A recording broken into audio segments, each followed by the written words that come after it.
Hi and welcome. I'm John Broomhall and I'm delighted to be joined by one of my game audio heroes who's enjoyed and continues to enjoy a prolific career, creating and directing best of breed game audio, sound and music for such jaw-dropping titles as Assassin's Creed.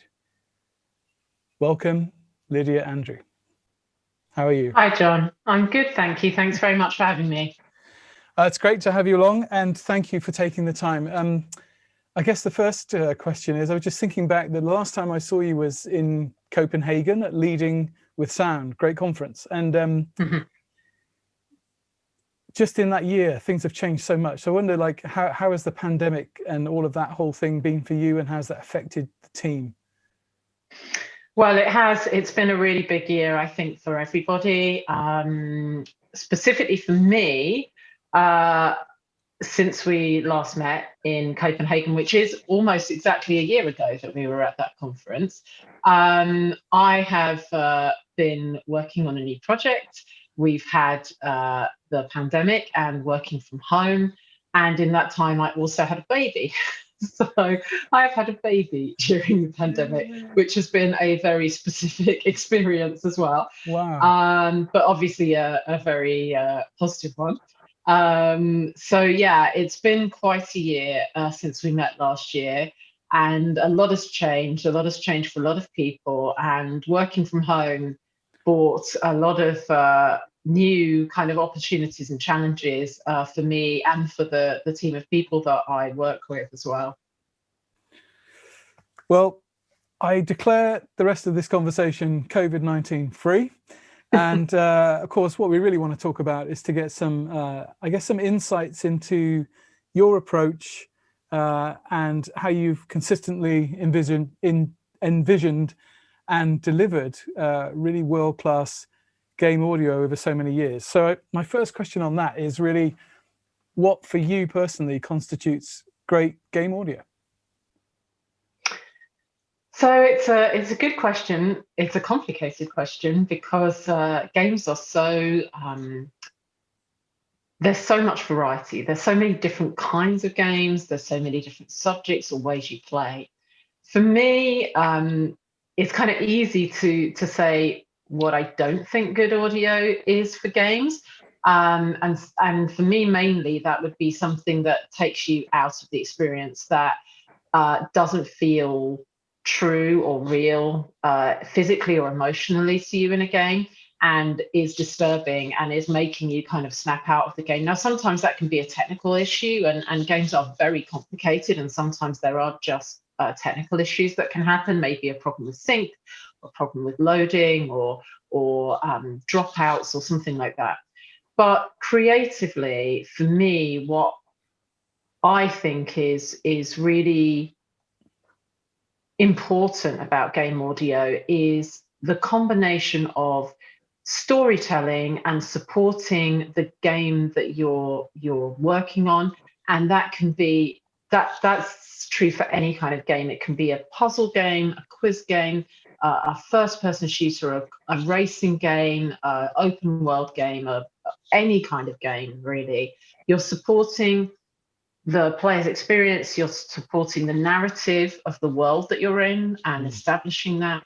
And it's the combination of the kind of real physical, tangible things like I'm in a car and the car sounds like this, but also the emotional impact, the emotional storytelling, the way you want your player to experience that world emotionally. So that might be, do you have moments where they feel very relaxed, very happy, moments where they feel like they've overcome a really big obstacle, they've been able to be victorious in something, or is it a scary moment or an unsettling moment or an emotional moment? We are getting to the point in games where people really are having very deep and various emotional responses, from laughing to crying at experiences in games. So the audio really is there to support the action, to support the interaction, to support the world or the characters, but to also give emotional depth. and color and tone and all of those intangible small moments that build to you feeling like you're really engaged and you really have agency and you're enjoying the experience. Wicked. Okay. New project, blank sheet.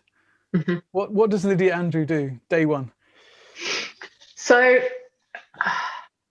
you're never working in isolation. So even at the beginning of the game, there'll probably be a small team of people, an art director or an animation director, the creative director, game director, things like that. So I always sit down with those people as soon as I can, and we just talk about the game so that I can start to understand not only the game direction or the creative direction, but also the sensation, the feelings, the kind of action, the kind of story or emotion that we want our players to experience.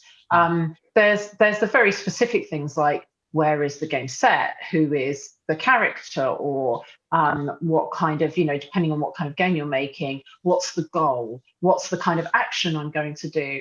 But I want to speak to those people and I want to start to get a sense, a kind of feeling of where we're going to go. And then for me, I do a lot of research from the very beginning around the subject of the game or the period, the location, the action, those kind of things. But I also like to look at concept art, for instance, even very early concept art. I find that can really give you an idea not only of time or place, but also of that texture, that tonal feeling about something. And on top of that, I read a lot, I watch a lot of films, I listen to a lot of music, and I'm very interested in photography and art and all sorts of things. And all of those things have I've got like a little dictionary in my head that I can flip back through of all those kind of genres or experiences, and they can start to influence how I think about something. It's very, I have quite a tactile approach, kind of a kinesthetic approach, I suppose, where one thing kind of leads to the next and influences the next. It's very layered. So I really like to leave myself very open at the beginning of a project to all sorts of ideas and influences. I don't like to kind of jump into the detail or fixing ideas very early on. I like to keep things very open so you can see where things are going to go, and start discussing that with the audio team and with other people to get that inspiration from everyone so that we're all being creative and thinking about how we want to experience the game ourselves and how we want the player to experience it. As you say, it is obviously a huge team effort. And I just wondered, in relation to the team, how do you see your own role, and what does the team need from you? I think that does depend very much on the kind of project you're on and the kind of size of team or the tools and technology you have. I've worked on very small teams where there's 3 of us. I've worked on very big teams where there's maybe 25, 26 people, not including all the actors and the musicians and other people that we work with. So my job scales. I can, on a smaller team, be making assets, working on particular parts of the game. So I might be doing all the sounds for animations for the character, for example, and integrating all of those. And I might also be editing and integrating the music, for example. But when we're looking at a game like Assassin's Creed Odyssey, that game is a larger team of people. There, in that situation, I'm focusing much more on the more high level direction. So the talking with the other directors, understanding the game, really doing a lot of research, discussing all of the elements of the game with the team, leaving it very open for them to come back with ideas, to have their own inspiration, and to be responsible for their work and to come back with their inspiration for what they've seen and what they think we could do.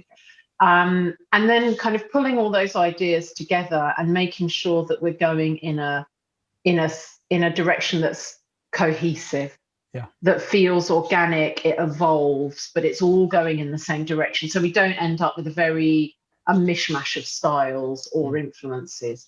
So on a big game, I'm doing a lot of research. I'm working very closely with people to understand the other disciplines, what they're going to do, working closely with the audio team. And then I also am very involved in things like casting with the actors, and obviously also working on the choice of the composer and working on the music for the game. So it depends on the size of the project and what project you're on, to how you kind of scale your day-to-day work. But I'm really there to try to make those connections, to give a direction, to keep evolving that direction and involve other people in it, and make sure that what we're producing feels like it's very complete. Yeah. That it's a very complete experience, and that it makes physical and emotional sense to the person playing. Let me turn that question sort of on its head and ask, what do you feel you need from the team? I mean, you know, what are you looking for in people that work for you? What makes a good team member, besides their obvious kind of, you know, chops? Yeah. Well, we work in lots of different ways. So sometimes we'll have points where people are working on quite different topics during a project. They might be working on presentation sound effects like menu, GUI, hub kind of things. And then they might move to some music editing or music integration. We might have someone who's working on integrating sounds into the world, and then they start creating and integrating the sounds for our little dialogue sequences that we have. So we're looking generally for people that have a kind of wideish range of skills. They don't have to be really experienced, really senior, but they need to be curious. They need to want to try different things and learn. And for me, curiosity is a huge thing for me personally and in others. I want people to be curious, to look for inspiration in different places, to be influenced by different things, and to bring all of that to their job and to the team. So, for instance, you don't need to have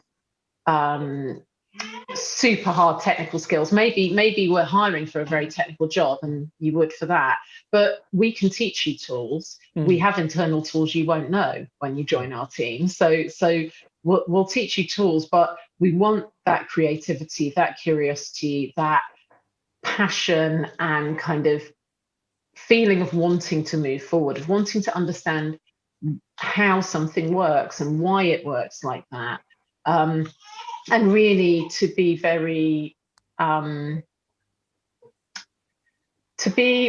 engaged, not only with what you're doing, but what with other people are doing, so that you can make sure that your work fits together with other people's work and influences other people's work and supports other people's work, because gaming really is a very collaborative experience between teams, and it's very important that you really understand not only your feature but the features around that. So curiosity is a huge thing. Curiosity and passion for audio, for game audio. Great. So one thing I want to talk about a little bit is authenticity, because obviously you know, in something like Assassin's Creed Odyssey or Syndicate, you know, it's Victorian London, or in the former case, ancient Greece. So I was just curious about authenticity and how important you feel that is, and how that in itself affects the way you tackle these projects. For instance, you know, in the sourcing of sounds, or getting reference material, or even you know, location visits and that sort of thing. Authenticity. Yeah, authenticity is an interesting topic, because there's a balance for me. Sometimes it would be very hard to claim to be authentic. Odyssey is set a couple of thousand years ago. So we don't know exactly how the world sounded then. We cannot, listen to recordings of sounds from that time, or even listen to, or there's only one piece of annotated music, for example, from that time. So it's not like we can even go and find the sheet music from that time like we could for Victorian London. So I think with authenticity, it really obviously depends what kind of game you're making and where and when. But even with that, I think even if you said, I'm making a game with this very specific car that sounds exactly like this, and I can record that car, you're still trying to tell a story. You're still trying to give emotions to the players. And so, for example, for us, when we did Odyssey, I did go on a field trip to Greece early in the project, and I did record quite a lot of ambiences and sounds when I was there as kind of reference for the team as temp, because, there's aeroplanes and tractors and lawnmowers and things in modern day Greece. But it was there to just give a flavour of what very different environments in Greece sounded like, so that we could start discussing that. And our sound designer, who made the majority of the sounds for the world, did a huge amount of research, because we want to make sure, for example, if we're putting particular animals into the world, we want to make sure that makes sense. You don't want to hear, I don't know, like a herd of elephants going past in the background of the ancient Greek ambience in the arid kind of part of the map. It doesn't make sense. They weren't there at that time. So for that kind of thing, yes, there's some authenticity of what kind of birds, what kind of animals, what kind of insects, what kind of machinery, what kind of activities in everyday life existed in that time period. So what could we hear in the world?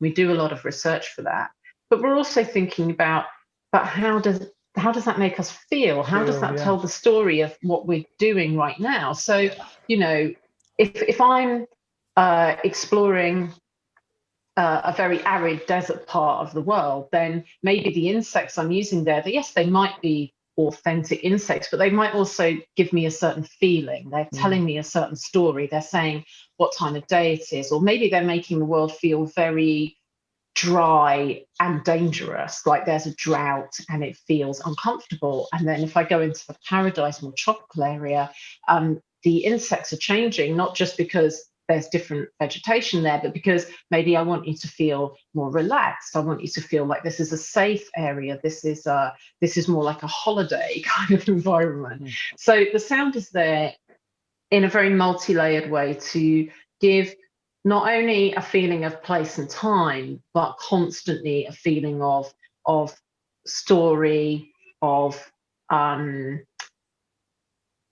underlying sensation within the environments you're there. And then in combat or in other areas, again, it's the same thing. Does this sound like a sword? Yes, it does. But does it sound like a really lethal sword? Does it sound like a really blunt sword? Does it sound, so we're constantly trying to make a really interesting interplay between the actual physical thing and the excitement or the entertainment or the emotion of that thing.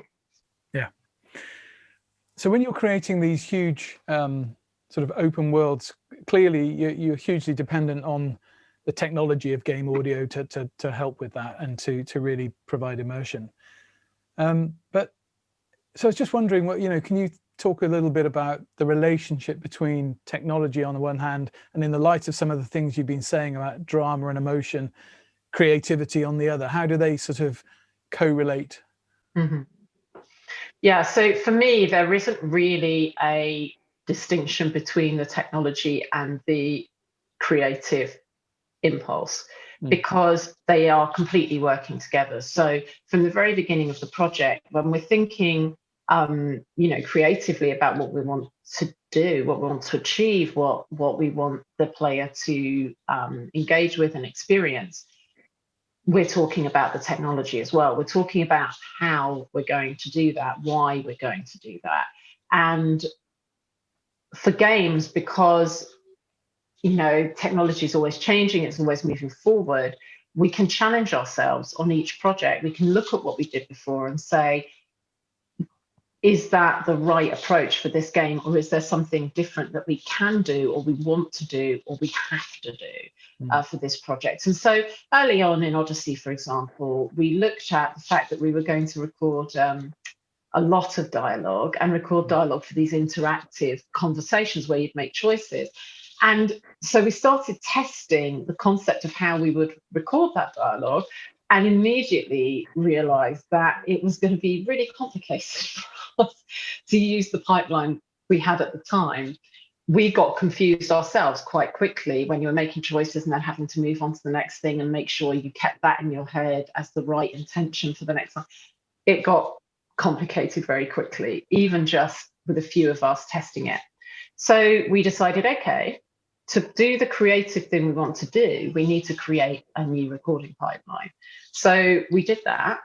We created a new recording pipeline, a new approach for the actors, new tool that we used in the recording session, and also a new approach to pushing that through our other tools.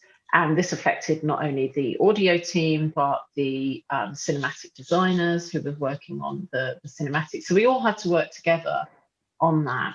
Or another example would be the world. We knew we were making the biggest world we'd ever made.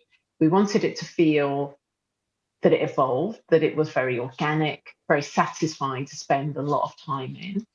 And so we looked at the tools we had before and the approaches, and they were good approaches, but we thought, okay, to achieve what we really want to achieve, let's go back and strip that down a bit and look at what we really need to be really creative. And again, that involved us then with some new tools, some new pipelines, and a lot of testing, a lot of iteration to make sure that you are producing something that hits that target, that hits the thing you're trying to achieve, and does it in a way that is not so complicated and heavy that you have no time to change your mind and test things and try things, because it should be a creative, iterative process. Yeah.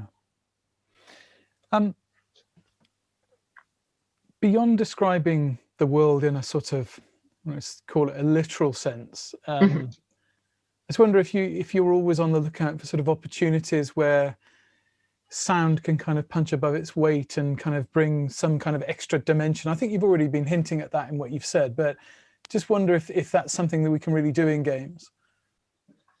Yeah, for sure. I mean, I think game audio is a huge part of the overall experience, and it's constantly, subtly reinforcing what's happening in the gameplay, how the player is feeling, how they're experiencing things. And so, the choices you make can have a really big impact on how the game is perceived and how long you want to play for and how much you want to play.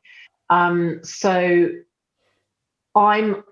I play the game constantly. When I'm working on the game, I play the game constantly, and I play on different headphones, I play on TVs, I play on nice big speakers in our mixing theatre, because I want to have all those different experiences, and I want to try and play as a player so that I'm really thinking about, did I enjoy that?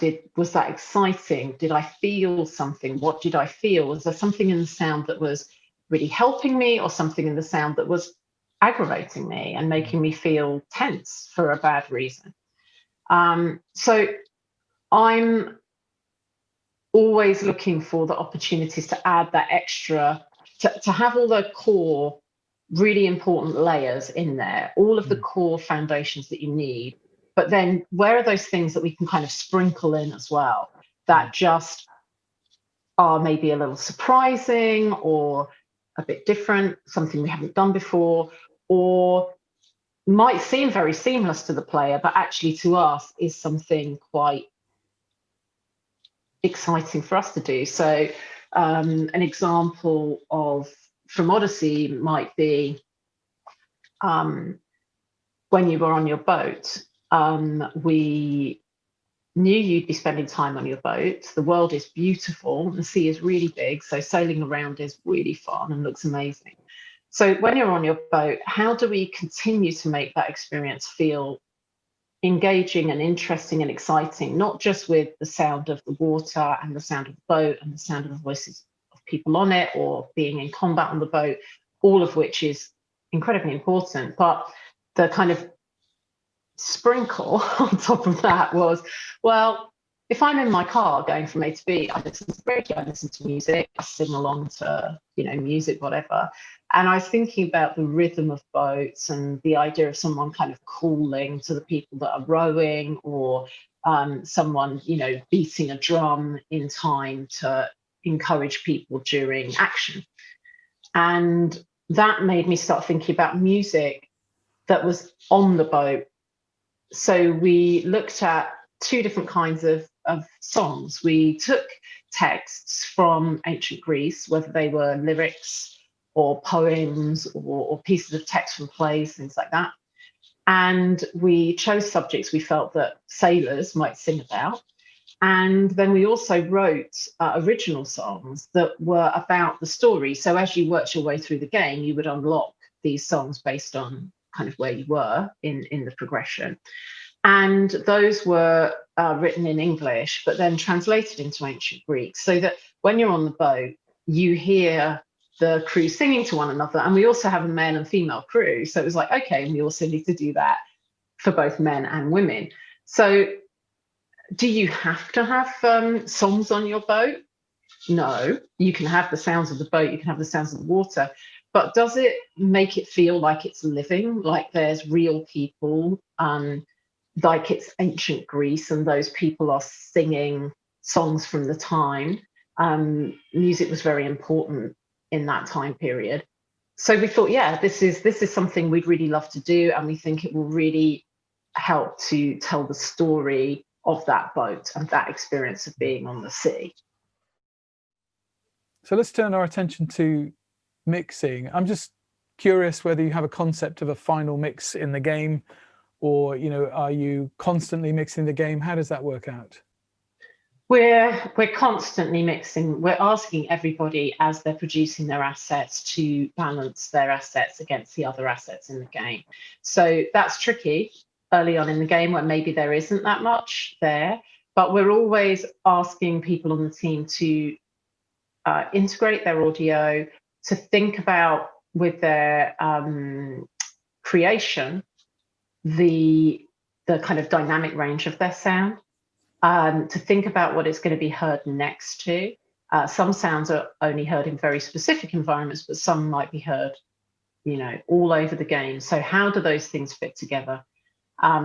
Constant kind of evaluation and pre-mixing and review. The hierarchy of sounds, how that hierarchy is put together in WIs, for example, which we use, is very important in terms of how we can then manipulate and control that mix.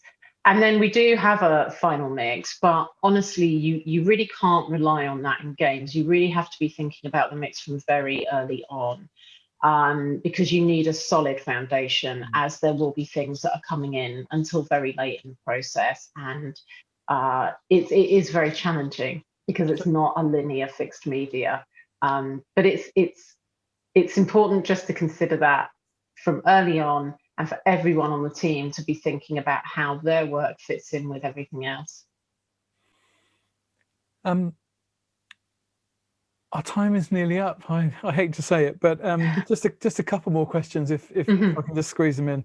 I mean, the first of those is just your thoughts about the future, really. I mean, obviously, game audio has, become incredibly sophisticated compared to 20 years ago. It's come such a long way. I just wonder where you see it going next. Yeah, I mean, I started in game audio quite a long time ago when we were excited to get a tool that allowed us to change the volume of the sound ourselves. And then when we got pitch as well, it was like, oh my God. So yes, things have certainly come a long way. I think there's two things that I would consider in the future. One is, the big new ideas. So the things that people are talking about to do with machine learning, to do with AI, procedural generative music, those kind of things, the big ideas that people have been working on for a while, and you're starting to see more use of these kind of techniques. We're still not at that point. There's still a lot of research to be done, a lot of development to be done. But there's those very interesting topics to talk about, especially when you're talking about, very large games that have very long playtime. Having music that generates, that keeps kind of changing and modulating throughout the game without having to write 30, 40 hours of actual music is very interesting. Still very necessary to work with composers on this, with specialists on this.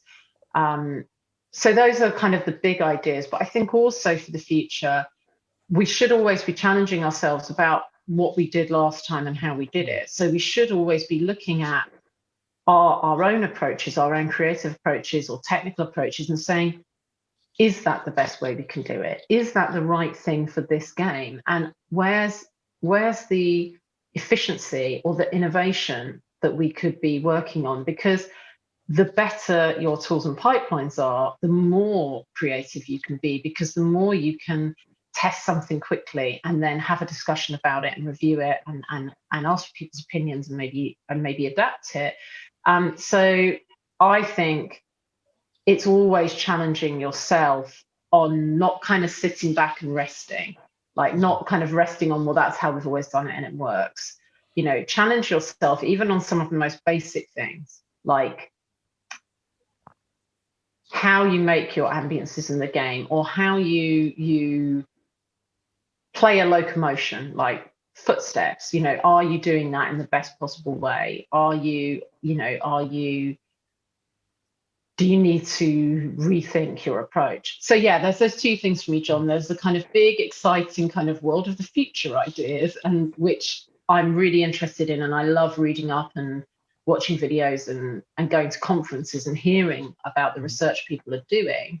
But there's also the day-to-day, challenge yourself, look at what you're really doing and decide where you want to invest your time to improve things for your immediate future. Brilliant. Final question. I guess it's really about kind of what makes you tick. I'm just curious what you think people can learn from you who would like to be doing a job like yours, beyond obviously, your technical knowledge and sound design chops. Mm-hmm. What is it about you in terms of your personality, organization, approach, whatever, to game audio that we can learn from?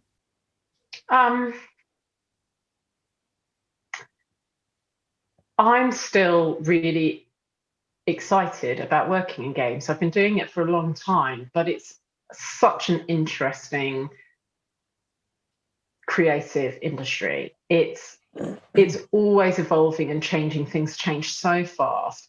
And so there's always something new to learn. So I think being really open to learning, to asking questions, to asking for feedback, being curious is probably the biggest thing. Being curious, pulling inspiration from a very wide range of sources.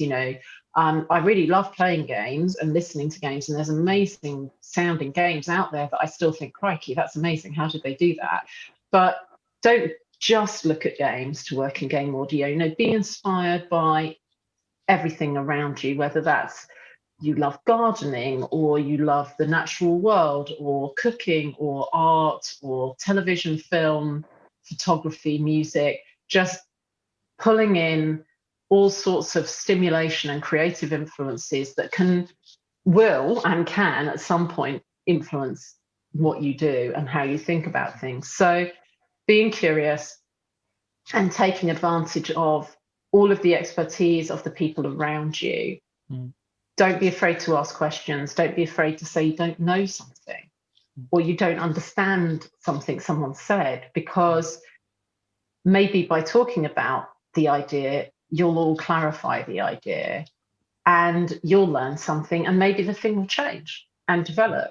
So I know what I don't know. I'm happy to ask questions, and I'm really curious about other people's jobs.